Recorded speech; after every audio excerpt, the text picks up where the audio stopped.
ದಾವಣಗೆರೆ ದಕ್ಷಿಣ ಉಪಚುನಾವಣೆ ಎಲ್ಲದಕ್ಕೂ ಮೂಲ ಕಾಂಗ್ರೆಸ್ ಅಲ್ಲಿ ನಡೀತಾ ಇರುವಂತ ಎಲ್ಲಾ ಬೆಳವಣಿಗೆಗಳಿಗೆ ಮೂಲ ಕಾರಣ ಈ ಚುನಾವಣೆ, ಈ ಉಪಚುನಾವಣೆ. ಇಲ್ಲಿ ಸೋಲು ಗೆಲುವಿಗಿಂತ ನೋಡಿ, ಒಂದು ಬೈ ಎಲೆಕ್ಷನ್ ಒಂದು ಇಡೀ ಸಮುದಾಯವನ್ನೇ ಅಪ್ಸೆಟ್ ಮಾಡಿದೆ. ಒಂದು ಬೈ ಎಲೆಕ್ಷನ್ ಒಂದು ಸಮುದಾಯದ ನಾಯಕತ್ವವನ್ನೇ ಶೇಕ್ ಮಾಡಿದೆ. ಒಂದು ಬೈ ಎಲೆಕ್ಷನ್ ಒಂದು ಕಾಂಗ್ರೆಸ್ ಅಂತ ಸಮುದ್ರದಂತಹ ಪಾರ್ಟಿಯ ಬುಡವನ್ನೇ ಅಲ್ಲಾಡಿಸ್ತಾ ಇದೆ. ಒಂದು ಉಪಚುನಾವಣೆ ವೋಟ್ ಬ್ಯಾಂಕ್ ಶಿಫ್ಟ್ ಆಗಿ ರಾಜ್ಯ ರಾಜಕೀಯದ ಸಮೀಕರಣನೇ ಬದಲಾಯಿಸುವ ನಿಟ್ಟಿಗೆ ಈ ಉಪಚುನಾವಣೆ ಎಫೆಕ್ಟ್ ಆಗಿದೆ. ಹೌದು, ಇಬ್ಬರ ಜಗಳ ಮೂರನೇ ಅವರಿಗೆ ಲಾಭ ಅಂತ ಲಾಭದ ನಿರೀಕ್ಷೆಯಲ್ಲಿದ್ದಂತ ಇನ್ನೊಂದು ಪರ್ಯಾಯ ಆಯ್ಕೆ ತಟ್ಟಂತ ಚಿಗುರ್ಕೊಳ್ಳಕ್ಕೆ ಒಂದು ಉತ್ತಮ ವೇದಿಕೆಯನ್ನ ಕಲ್ಪಿಸ್ತಾ ಇದೆ ದಾವಣಗೆರೆ ದಕ್ಷಿಣ ಉಪಚುನಾವಣೆ. ನೋಡಿ, ದಾವಣಗೆರೆ ದಕ್ಷಿಣ ಉಪಚುನಾವಣೆ ಮೋಸ್ಟ್ಲಿ ಮುಂದಿನ ರಾಜಕೀಯದ ದಿಕ್ಸೂಚಿ ಆದರೂ ನಾವು ಆಶ್ಚರ್ಯ ಪಡಬೇಕಾಗಿಲ್ಲ. ಸೊ ಈ ದಾವಣಗೆರೆ ದಕ್ಷಿಣ ಉಪಚುನಾವಣೆಯ ಟಿಕೆಟ್ ಹಂಚಿಕೆ ವಿಚಾರಕ್ಕೆ ಶುರುವಾದ ಅಸಮಾಧಾನದ ಬೆಂಕಿ ಎಲ್ಲಿವರೆಗೆ ಬಂದಿದೆ ಹೇಳಿ. ನೋಡಿ, ದಾವಣಗೆರೆ ದಕ್ಷಿಣ ಉಪಚುನಾವಣೆಯ ಟಿಕೆಟ್ ಹಂಚಿಕೆ ವಿಚಾರಕ್ಕೆ ಶುರುವಾದ ಕಾಂಗ್ರೆಸ್ ಅಸಮಾಧಾನದ ಬೆಂಕಿ ಬೇರೆ ರೂಪವನ್ನೇ ಪಡೆದುಕೊಂಡಿದೆ. ಕಾಂಗ್ರೆಸ್ ಪಾಲಿಟಿಕ್ಸ್ ಈಗ ಅಥವಾ ಟಾರ್ಗೆಟ್ ಪಾಲಿಟಿಕ್ಸ್ ಈಗ ಮುಸ್ಲಿಂ ವರ್ಸಸ್ ಮುಸ್ಲಿಂ ದಂಗಲ್ಗೆ ಕನ್ವರ್ಟ್ ಆಗಿದೆ. ಅಬ್ದುಲ್ ಜಬ್ಬಾರ್ ನಸೀರ್ ಮೇಲಿನ ಕ್ರಮಕ್ಕೆ ಸಮುದಾಯದಲ್ಲೇ ಪರ ವಿರೋಧದ ಕೂಗು ಎದ್ದಿದೆ. ಸಚಿವ ಜಮೀರ್ ಬಹಿರಂಗವಾಗಿಯೇ ಅಸಮಾಧಾನ ವ್ಯಕ್ತಪಡಿಸಿದ್ದಾರೆ. ಜೊತೆಗೆ ಅಲ್ಪಸಂಖ್ಯಾತ ಸಂಘಟನೆಗಳು ಕಾಂಗ್ರೆಸ್ ಹೈಕಮಾಂಡ್ಗೆ ದೂರು ನೀಡಿವೆ. ಮತ ಹಾಕಿ ಗೆಲ್ಲಿಸಿದ ಸಮುದಾಯಕ್ಕೆ ಸರಿಯಾದ ಪಾಲು ನೀಡಬೇಕು, ಇಲ್ದಿದ್ರೆ ಮುಂದಿನ ದಿನಗಳಲ್ಲಿ ಪರಿಣಾಮ ಎದುರಿಸಬೇಕಾಗುತ್ತೆ ಅಂತ ಎಚ್ಚರಿಕೆ ಕೊಟ್ಟಿದ್ದಾರೆ. ಮತ್ತೊಂದು ಕಡೆ ಒಂದಿಬ್ರು ಮುಸ್ಲಿಂ ನಾಯಕರು ಮಾಡಿದ ತಪ್ಪಿಗೆ ಇಡೀ ಸಮುದಾಯಕ್ಕೆ ಅನ್ಯಾಯ ಆಗಿದೆ ಅಂತ ಬಿಂಬಿಸೋದು ಸರಿಯಲ್ಲ ಅಂತ ಕೆಪಿಸಿಸಿ ಮುಸ್ಲಿಂ ಪದಾಧಿಕಾರಿಗಳು ಪಕ್ಷದ ಶಿಸ್ತು ಕ್ರಮವನ್ನ ಸಮರ್ಥನೆ ಮಾಡಿಕೊಂಡಿದ್ದಾರೆ.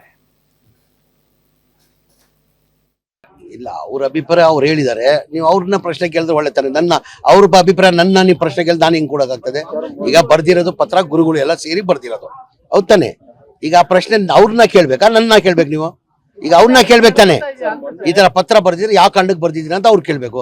ಈಗ ಪತ್ರ ಬರ್ದಿರ ಇಲ್ಲ, ಆತರ ಇಲ್ಲ, ಆತರ ಏನು ಇಲ್ಲ, ಎಲ್ಲ ಸರಿ ಇದೆ, ಎಲ್ಲಾರ್ಗು ಸಮಾನಾಗಿ ತಗೊಂಡೋಗ್ತಾವ್ರೆ. ಅವ್ರು ಬರ್ದಿರೋ ಪ್ರಶ್ನೆ ಅವ್ರ ಪ್ರಶ್ನೆ ಅವ್ರನ್ನ ಕೇಳ್ಬೇಕು ತಾವು. ಈಗ ಎಲ್ಲ ಸರಿಪಡಿಸ್ತೀವಿ. ಗುರುಗಳು ಅಸಮಾಧಾನ ಆಗಿರೋದು ನಿಜಾನೇ. ನಾವು ಅವ್ರ ಜೊತೆ ಮಾತಾಡಿ ಎಲ್ಲ ಸರಿಪಡಿಸ್ತೀವಿ. ಸರ್ಕಾರದಲ್ಲಿ ಎಲ್ಲ ಮಾಡಿದೆ. ಈಗ ಬಜೆಟ್ ಎಷ್ಟಿದ್ದಿದ್ದು? ಬಜೆಟ್ ಬಿಜೆಪಿ ಸರ್ಕಾರದಲ್ಲಿ 2023 1200 ಕೋಟಿ ಇದ್ದಿದ್ದು. ಈಗ ಎಷ್ಟಿಗಿದೆ ಬಜೆಟ್? 4990 ಕೋಟಿ ಇದೆ. 4990 ಕೋಟಿ ಇದೆ ಬಜೆಟ್. ತುಂಬಾ ದಪ್ಪ ಇದ್ದೀರಾ, ಅದರಲ್ಲೂ ಯಾವುದೇ ಸೈಡ್ ಎಫೆಕ್ಟ್ ಇಂದ ಸಣ್ಣ ಆಗ್ಬೇಕಾ? ಎಷ್ಟೋ ಜನ ಹೇಳ್ತಾ ಇದ್ರಿ, ಸರ್ ನಾನು ಜಿಮ್ಗೆ ಹೋಗ್ತಾ ಇದ್ದೀನಿ ಆದ್ರೂ ಸಣ್ಣ ಆಗ್ತಾ ಇಲ್ಲ, ಸರ್ ವರ್ಕೌಟ್ ಮಾಡ್ತಾ ಇದ್ದೀನಿ ಆದ್ರೂ ಸಣ್ಣ ಆಗ್ತಾ ಇಲ್ಲ ಅಂತ ಹೇಳ್ತಾ ಇದ್ರಲ್ಲ. 100% ಯಾವ ಜಿಮ್ಗೂ ಹೋಗ್ದಂಗೆ ವರ್ಕೌಟು ಮಾಡ್ದಂಗೆ ನೀವು ಸಣ್ಣ ಆಗ್ಬೋದು. ಪ್ರತಿದಿನ ಬೆಳಿಗ್ಗೆ ಸಂಜೆ 2 ಟೈಮ್ ನಮ್ಮ ಜೀನಿ ಸ್ಲಿಮ್ ನ ಯೂಸ್ ಮಾಡಿ ಯಾವುದೇ ಸೈಡ್ ಎಫೆಕ್ಟ್ ಇಲ್ದಂಗೆ ನೀವು ಸಣ್ಣ ಆಗ್ತೀರಾ. ಯಾಕೆಂದ್ರೆ ಜೀನಿ ಸ್ಲಿಮ್ ಒಂದು ಉತ್ತಮ ಆಹಾರ. ಇದು ರಾಜ್ಯದ ಸರ್ಕಾರಕ್ಕೆ ನಾವೊಂದು ತಡೆಯೋದು, ಅವ್ರಿಗೆ ತಿಳಿಸಿಕೊಳ್ಳೋದು ಏನಂದ್ರೆ, ಇವತ್ತು ಈ ತರ ಮಾಡಿದ್ರೆ ಮುಂದಿನ ಚುನಾವಣೆಗಳಲ್ಲಿ ನಿಮಗೂ ಕಷ್ಟ ಆಗುತ್ತೆ. ಅವರು ಒಂದು ಸೀಟ್ ಕೇಳಿದ್ದಾರೆ, ಕಾಂಗ್ರೆಸ್ಗೆ ಬೆನಿಫಿಟ್ ಆಗಲಿ ಅಂತ ಒಂದು ಸೀಟ್ ಕೇಳಿರೋದು. 80,000 ಮುಸ್ಲಿಂ ವೋಟ್ಸ್ ಇದೆ.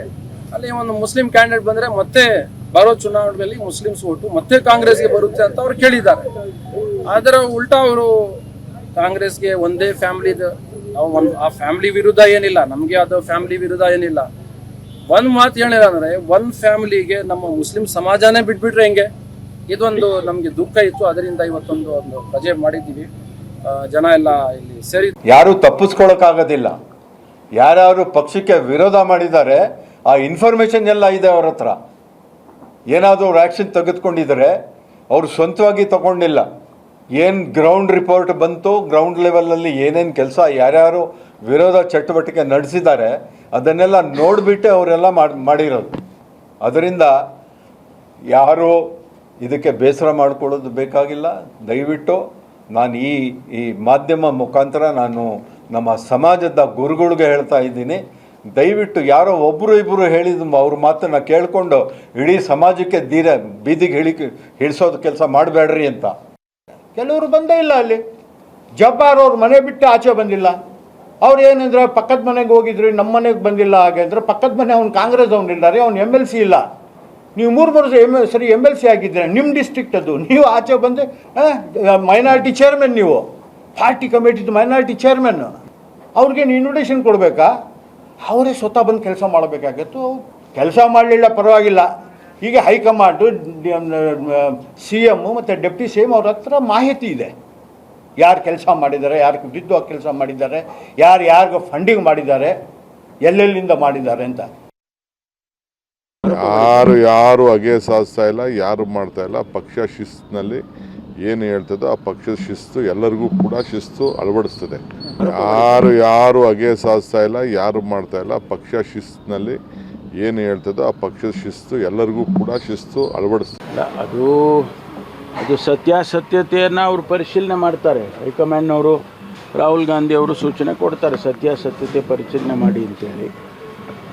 ನಾವು ಯಾವತ್ತೂ ಕೂಡ ಅಲ್ಪಸಂಖ್ಯಾತರಿಗೆ ಪ್ರಯಾರಿಟಿಯನ್ನು ಮಾಡಿಕೊಂಡೇ ಬಂದಿದ್ದೇವೆ. ಈಗ ರಾಜ್ಯಸಭಾ ಕೊಟ್ಟಿದ್ದೇವೆ, MLCಗಳು ಕೊಟ್ಟಿದ್ದೇವೆ. ಈ ಒಂದು ಚುನಾವಣೆಯಲ್ಲಿ ಅವರು ಸಾಮಾನ್ಯವಾಗಿ ಕಾಂಗ್ರೆಸ್ ಪಕ್ಷದಲ್ಲಿ ಯಾರು ತೀರ್ಕೊಳ್ತಾರೆ ಅವರ ಕುಟುಂಬದವರಿಗೆ ಕೊಡ್ತಾರೆ, ಅದೊಂದು ಪದ್ಧತಿ. ಅದನ್ನು ಮಾಡಿ ಶಿವಶಂಕರಪ್ಪನವರು ತೀರ್ಕೊಂಡ್ರು ಅಂತೇಳಿ ಅವರ ಫ್ಯಾಮಿಲಿಗೆ ಕೊಟ್ಟಿದ್ದಾರೆ.